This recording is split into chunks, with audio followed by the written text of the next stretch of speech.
Lens is a little dirty. How's it going, guys? Welcome back to the channel. We're gonna do something a little bit different but the same today. So one of the features that I really like on the Norden is the Quickshifter feature, and that was offered on the KTM 390 as an option. So today, one of the only places I could find that would do this while I wait, immediately after I show up, it's about 80 miles away. So I'm gonna ride the bike down there, get this Quickshifter option installed, and then ride back. And I'll give you a little bit of GoPro footage on the way as some filler. So anyway, the bike is pretty much loaded up, ready to go. So let's hit the road.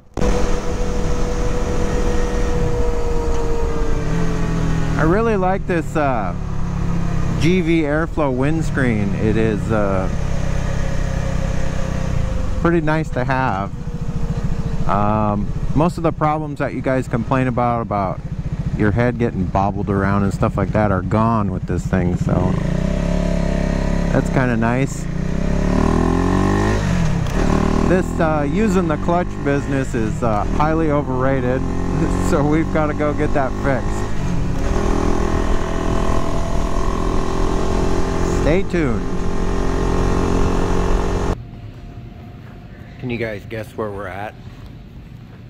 This might be the same place I bought my RC 390, and they're installing the Quickshifter on the 390 Adventure. Look at these big boys. Whew. That's a lot of bike. This one's got header wrap on it. That's pretty sweet. Man, these things are just giants. How do people deal with these off-road? I don't even know. Crazy.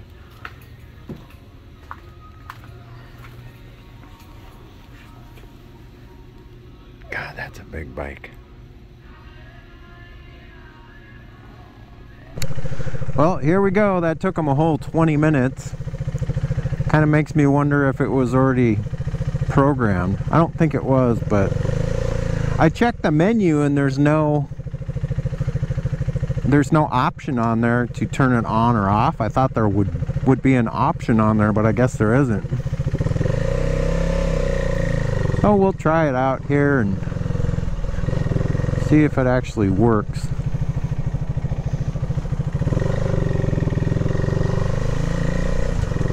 Oh yeah, it works.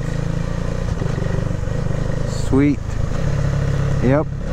No clutch.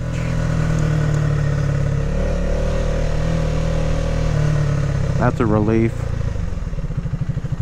Such a nice feature to have on this bike. If you don't have it, you'll want to get it enabled on your bike. Oh yeah, nice.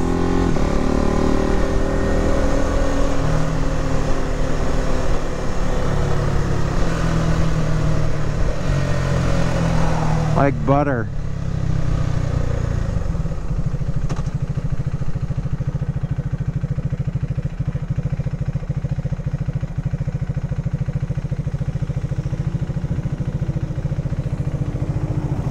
So we made it back home, no problem.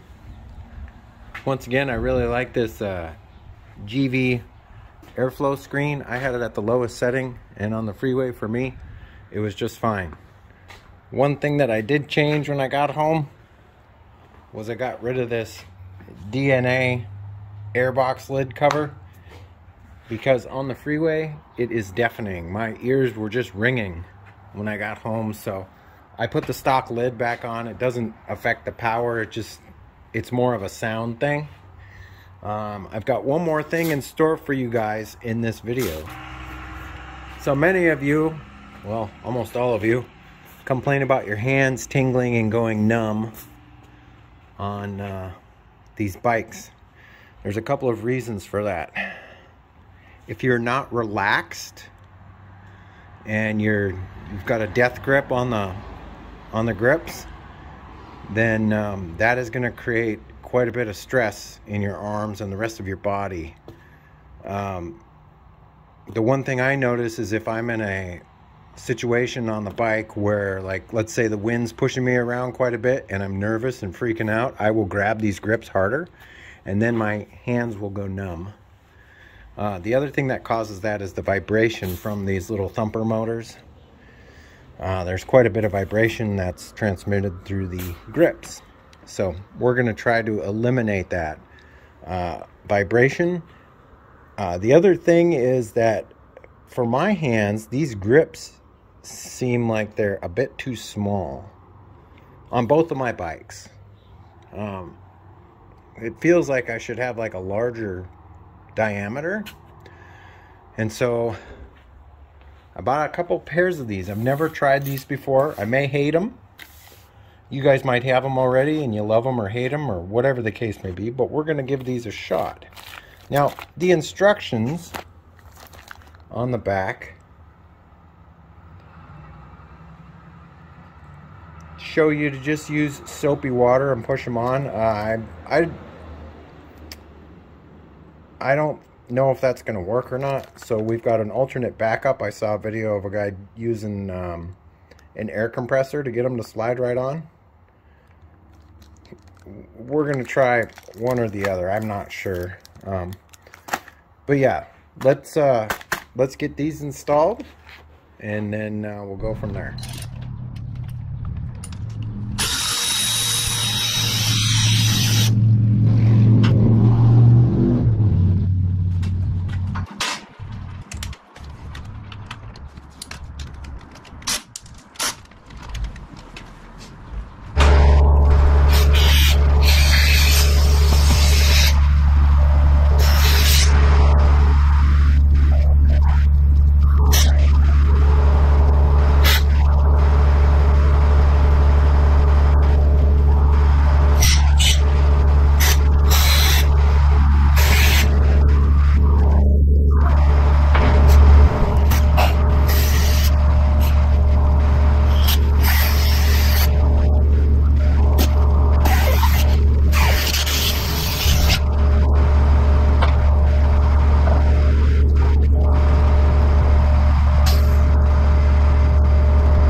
Well, those seem to be an improvement over stock for sure.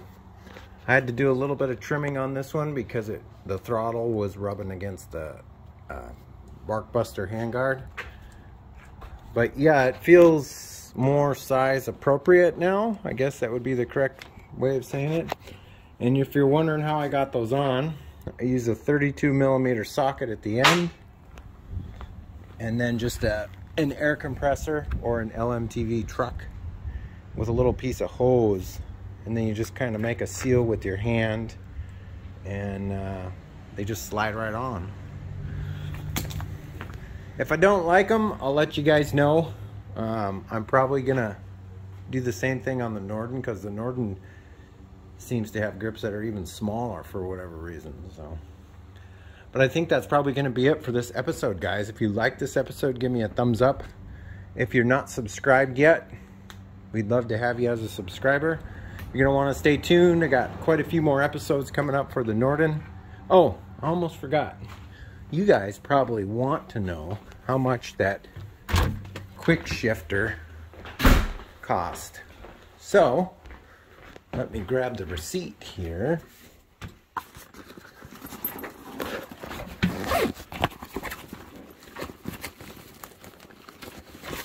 So I can show you the numbers.